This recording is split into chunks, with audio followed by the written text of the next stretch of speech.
You're listening to Hoedown History, where we explore the history and legends of America's old-time and bluegrass music.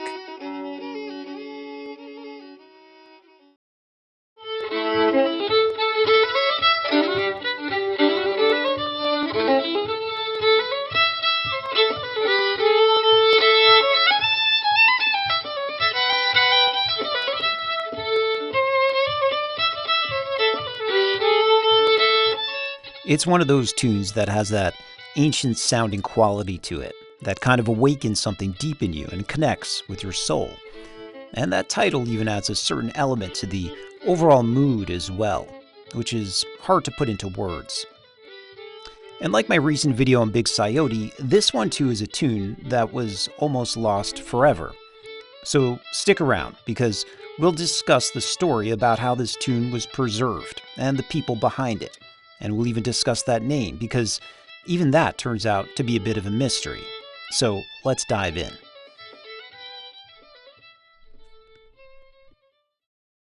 Our story begins around 1966 with this man, a person you'll remember from my recent videos on Big Coyote, Alan Jabbour. At this time, Jabbour was still attending Duke University as a graduate student and had just become interested in playing and collecting folk music. He had just started up a local band with a group of musician friends in the Durham-Chapel Hill area. In the previous year, in '65, he had set out throughout North Carolina, making recordings of old-time fiddlers to learn the traditional music that had been handed down from generation to generation, but was quickly disappearing. After his first field recordings in the counties around Duke University, Alan began taking trips further and further throughout North Carolina and Virginia, and he also started to go to the local fiddlers' conventions. The first one he attended was in Pulaski, Virginia, and soon thereafter he went to the granddaddy of all fiddling conventions in Galax, Virginia. Alan and his musician friends went to this convention as a band, playing many of the tunes Alan had collected from his field recordings. They secured a spot to play on stage, and also jammed with many different musicians. Because they were actually performing, they needed a name, which they hadn't actually had up to that point. They came up with the Hollow Rock String Band, after the rural community outside Durham, where some of his bandmates lived. And it was at this festival that Alan met an old man who played fiddle and banjo, and sang in a high tenor voice, by the name of Oscar Wright. Alan was fascinated with Oscar's playing style and his vast knowledge of these old tunes. The two hit it up, and soon after, Alan and his wife took a trip to Princeton, West Virginia, to visit Oscar Wright and his son Eugene to make some recordings. Oscar played many tunes Alan had never heard before, tunes like Kitchen Girl and Ducks on a Pond. At some point, Alan asked Oscar where he got these unusual tunes from. Oscar said, "Oh, these tunes come from Old Man Henry Reed." Well, Alan imagined he was talking about someone long since passed away, and Alan said something to that effect, but Oscar said, "Oh no, last I heard, Old Man Reed was still around. He's in his 80s, but he's still playing the fiddle as far as I know." Hearing this, Alan knew he had to meet this old fiddler and asked where this Reed fellow lived. Oscar gave him the directions to the Reed House, which was about 15 miles away, just over the West Virginia border in Glen Lynn, Virginia. When Alan and his wife finally found Reed's house, he knocked on the door and introduced himself. The Reeds were a bit surprised to see a stranger at the door and weren't really sure why he was there. But then Alan told him that Oscar Wright had sent him, and after mentioning their friend Oscar, Alan was invited in to join the Reeds for supper. After the meal was over, the 82-year-old Henry Reed pulled out his fiddle, and Alan pulled out his reel-to-reel tape recorder. And that night would prove to be life-changing for both men. Alan was immediately struck and dumbfounded by both the number and the unusual qualities of Reed's repertoire of traditional tunes. While most fiddlers Alan met with knew dozens of tunes, and some knew 100 or more, when one actually examines the repertoires of enough fiddlers, one realizes that many tunes are common, and most recur in the playing of at least a few fiddlers. But Henry Reed not only knew hundreds of tunes, he knew dozens that Alan had never heard anyone else play ever before. That night would prove to be the start of not just one field recording, but the beginning of a long-term apprenticeship and a close friendship between the two men. Alan would go on to make multiple trips to the Reed house 6 or 8 times during 1966 and 67.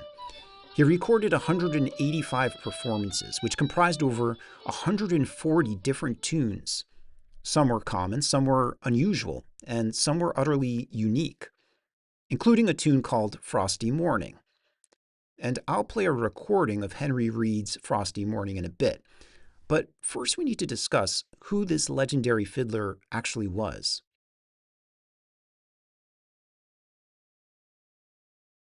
Henry Reed was born in Peterstown, West Virginia, in 1884. He was the youngest of 8 children. Henry's father came from Ireland to the U.S. around 1845. The family name was originally spelled with an I. The Reed family was musically inclined. His father played the banjo and fiddle, and Henry's uncle and brother Josh also played the fiddle as well. This early photograph shows Henry Reed playing banjo with his older brother Josh.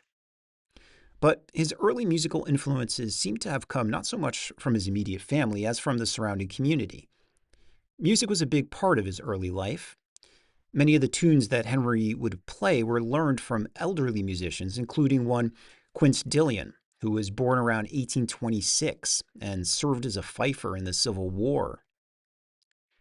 Reed spent basically his entire life in the general region where he was born, but he eventually moved around a good deal within this region.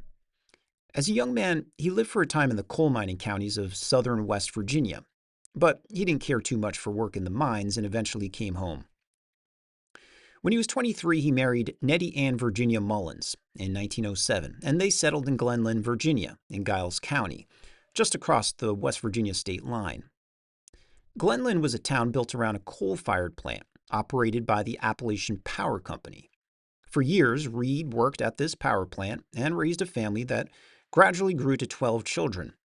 Henry Reed told the story once that when his wife's last childbirth turned out to be twins, he said to her, "Nettie, when they commence coming by twos, it's time to quit." And I can attest to that one myself. While Reed continued to stay active musically during his time at the coal plant, he never actually made any commercial recordings. But he always kept up his music, playing from time to time for local dances and more often at home music sessions. He was known not only as a fiddler, but as a banjoist, who fingerpicked the banjo with all of his fingers, and as a skilled harmonica player who could play all the notes of the more complicated dance tunes on the harp. Reed had a reputation for always welcoming visitors and providing food and a place to sleep, as well as good music and good company. And the Reed home became something of a convening place within the Glenlyn community. But Reed's life wasn't without its troubles. The first major one occurred at the power plant when workers tried to organize a union. This didn't go over so well with the management, and a special meeting was held with the workers and officials at the plant. As Reed recalls of that meeting, one official told the workers, "Now remember, boys, when we came in here, you didn't have any shoes on your feet." The plant managers then issued an order that all workers would be required to attest that they had never been involved in any private discussions about forming a union. Henry Reed refused, so the company moved him around a lot in order to try to get him to quit. But Reed didn't quit, so eventually they just fired him.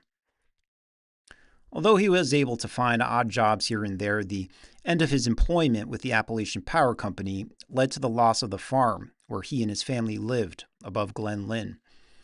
And the family moved into a rented house. But then another unfortunate event occurred in 1939 when a fire burned down their home and destroyed all of their possessions. Reed later recalled of the event in an interview, telling his wife, "Well, Nettie, we haven't lost everything, because we still have our health." Eventually, though, Reed took a new job, which became like a second career, working at a manufacturing plant just a few miles up the river from Glenlyn. And as he predicted, their good health and hard work eventually made it possible to build a new home at the top of the hill, overlooking Glenlyn. The property was fairly level, and the family maintained a field, a vegetable garden, and a nice little orchard. He and Nettie would continue to live there for the rest of their lives. During most of his life, Henry Reed's musical influence was confined to his family and community. He made music with his children, several of whom learned to accompany his fiddle tunes as well. They recalled in later interviews that their father was an encouraging but exacting teacher who would oftentimes stop in the middle of a tune if one of them played a wrong chord when they accompanied his fiddling. Some of the children learned the basics of the fiddle, but they always deferred to their father on the instrument, whose reputation as a musician had become legendary in the area. Other musicians, like Oscar Wright, would come by often to play music with Reed and learn many of the tunes in his repertoire. Sometimes Reed would play music all night long during these jam sessions with little to no sleep and then just go off to work the next day. Which brings us back to that night when Alan Jabbour first met Henry Reed. Alan recorded about 40 tunes on that first visit alone. Alan later recounted of that night, quote, "I knew that night I had found my mentor for the future." And Reed was an amazing resource for anyone who wanted to document these old tunes, like Alan Jabbour. Reed was one of the few remaining fiddlers who still knew all these old tunes that had been passed from generation to generation. Many of these tunes could be found in that old collection called Virginia Reels, published by a Virginia music master in 1839. This book is pretty much our only window into what fiddlers were actually playing in America during the early 1800s, and Henry Reed was playing about half the tunes in that collection. This was the grand old Virginia repertory, going back to the late 1700s and early 1800s. These were the tunes that were brought into the Appalachians by the Virginia settlers who moved westward into the hills in the 1840s. Reed's own mentor, Quince Dillion, was born in 1826 and moved up into the mountains from Virginia in the 1840s, which gives you a sense of how deep Henry Reed's music actually was. Quince Dillion played fiddle, but he also played the fife before and during the Civil War. Dillion's music went way back. He was born in the Jacksonian era, but before he died in 1903, he taught a lot of this music to Henry Reed. And so even though Reed was in his 80s by then and playing with a tremor in his hands, he was willing to sit with Alan for hours and hours making these recordings. Reed understood how important it was to preserve this music from being forgotten. And a number of these tunes would have been lost forever if not for Alan's recordings, as Reed was one of the only men left alive who still remembered them. And one of these tunes that Alan had never heard before was an interesting and spooky piece of music entitled Frosty Morning. And so here's Henry Reed playing his legendary recording that Alan Jabbour taped from 1966 of Frosty Morning.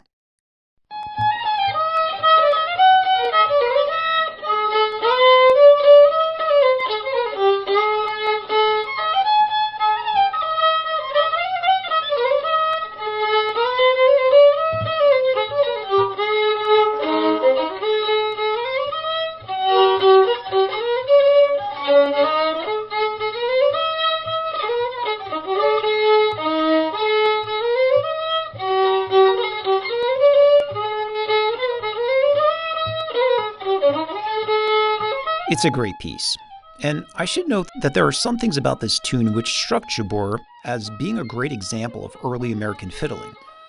First off, you'll notice that Reed begins the tune with that high strain first, which is a bit unusual, as it's more common for the high strain to be played second. It's more typical for the B part to be sort of the main climax of a tune, and the A part is kind of like the prequel or filler that builds up to the A part. And this low to high sequence was the way most fiddle music was played in the British Isles, but Reed reverses this order. And for a while, Alan was kind of stumped as to where this reversal came from, as this was not very common in British or Irish music at all.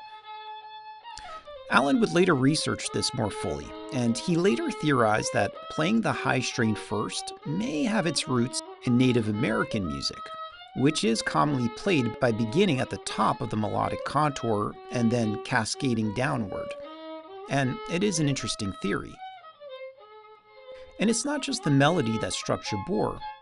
You'll also notice the interesting syncopation to Reed's playing. Again, while the syncopation wasn't unique to just Reed, he was a prime example of its usage. And it was this syncopation that was a bit tricky for me when I first was learning to play this tune on banjo, because a lot of the melody notes don't just fall in the usual places.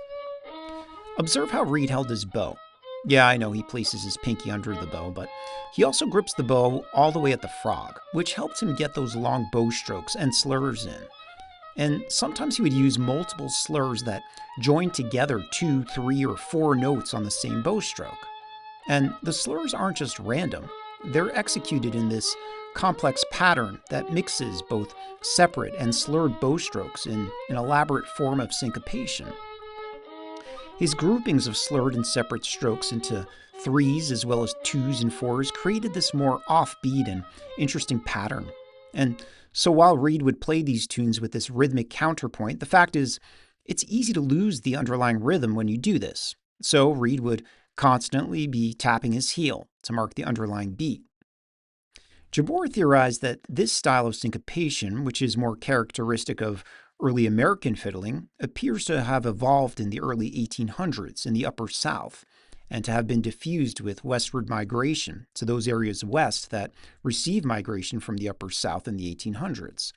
Jabbour believed this syncopated pattern to be of an African American influence that first appeared in fiddling during the early days of the country, when perhaps half the fiddlers in the Upper South were in fact African American.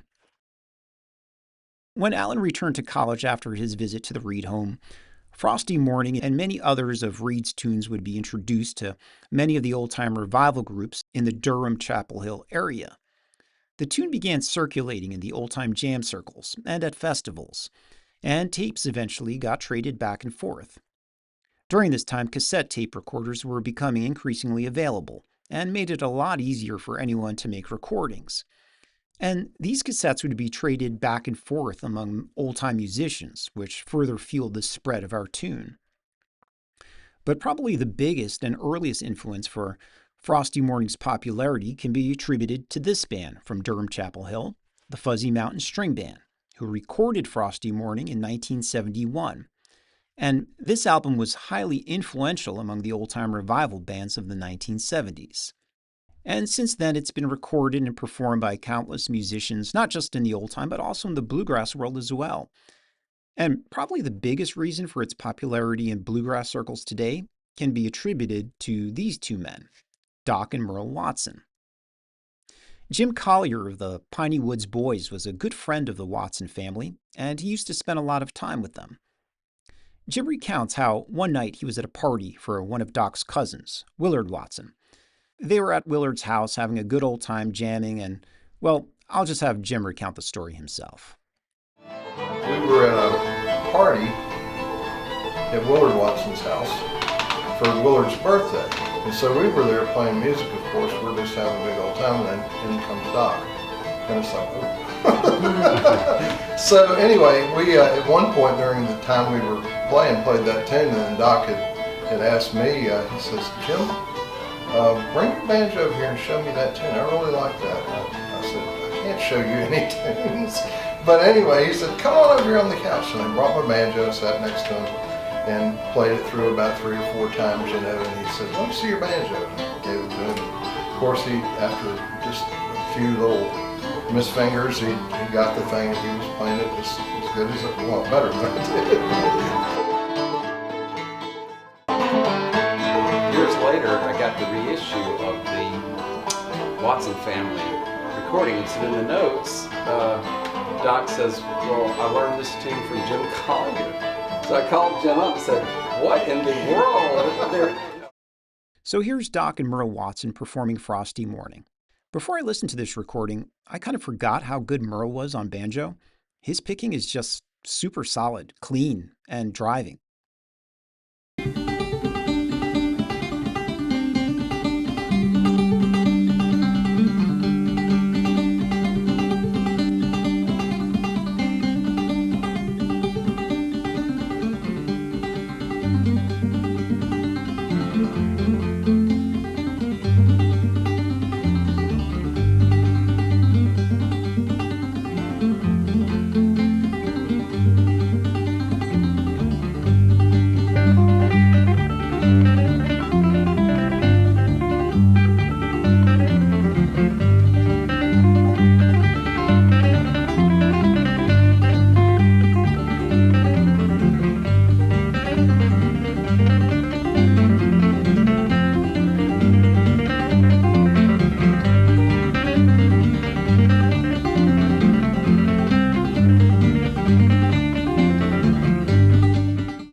Once Doc got hold of a fiddle tune, every bluegrass guitarist would learn his break before eventually calling this tune out at the local bluegrass jams, and it's been somewhat of a common piece for bluegrassers to learn and perform since then.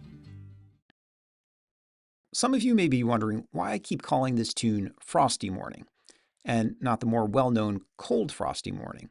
The fact is, the tune was titled Frosty Morning by Henry Reed, and Alan Jabbour, the Fuzzy Mountain Band, and even Doc and Merle all called it by that name. But at some point, the cold prefix was added to the title, and even today appears to be the most common way for referring to this tune. And it's not completely clear why the change was made. But regardless of who originated the error, the name has stuck, and with it a wider confusion about the source of the tune. As there is an old Scottish tune called Cold Frosty Morning, which commemorates the Battle of Culloden Moor in 1746. Many today believe that the title of Reed's Cold Frosty Morning is also related to this event, which it is not. And Alan Jabbour did his best to counter this musical misinformation. But that brings up the question, where did Reed learn this tune from? And unfortunately, there's not much to link it to much of anything. The only thing that Jabbour wrote down in his field notes regarding the source of Reed's Frosty Morning simply states that Reed learned this piece from a man who taught him folding down the sheets. And that's it. And like I mentioned, Reed's recording is our only known source for this tune. There are other tunes with the same title. There's John Salyer's Frosty Morning and Melvin Wine's Cold Frosty Morning, but these are completely different melodies.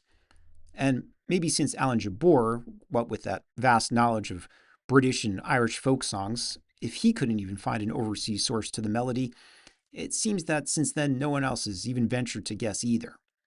So where this tune originally came from is still a bit of a mystery.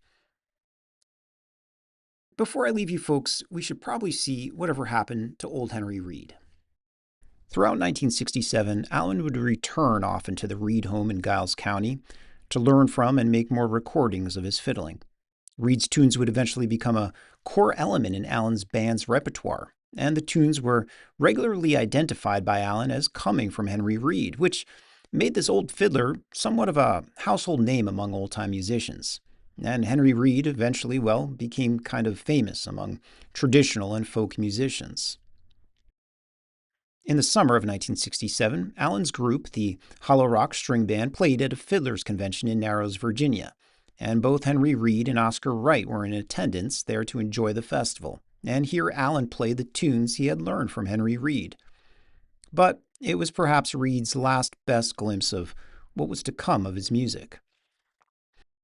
In the fall of 1967, Alan revisited Henry Reed again for what turned out to be their last recording session.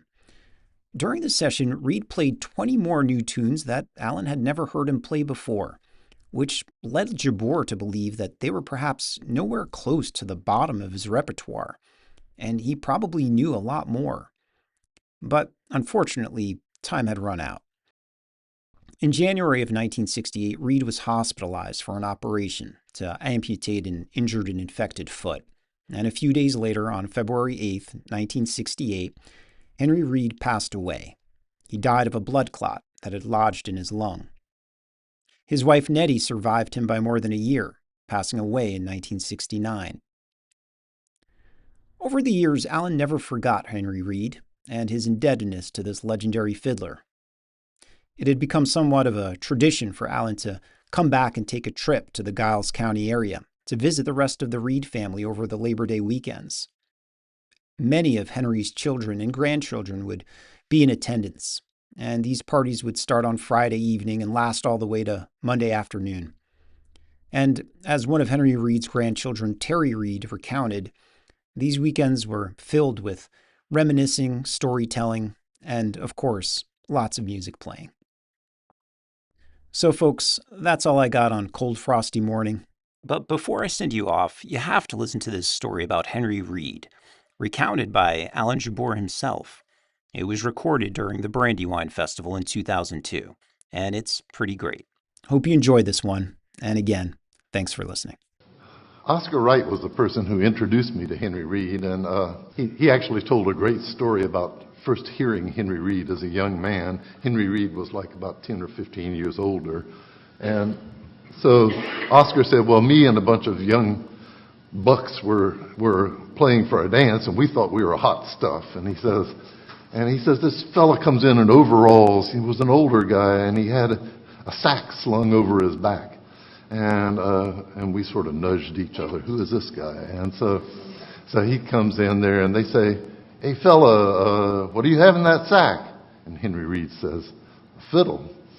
And they said, let's see that fiddle. And so Henry Reed takes it out of the bag and pulls it out. And they say, well, can you play that fiddle? And so Henry Reed picks it up and starts playing. And Oscar says, I listened. He says, and I took my fiddle and I put it back in my case. Says, I closed it up and stuck it under the table. He says, I spend the rest of that night listening to Henry Reed play. And so that's just what Karen and I did when we went to hear him. He was still a great fiddler in his 80s. Had a shake in his hand, but still played beautifully. And well, it's great thinking about him.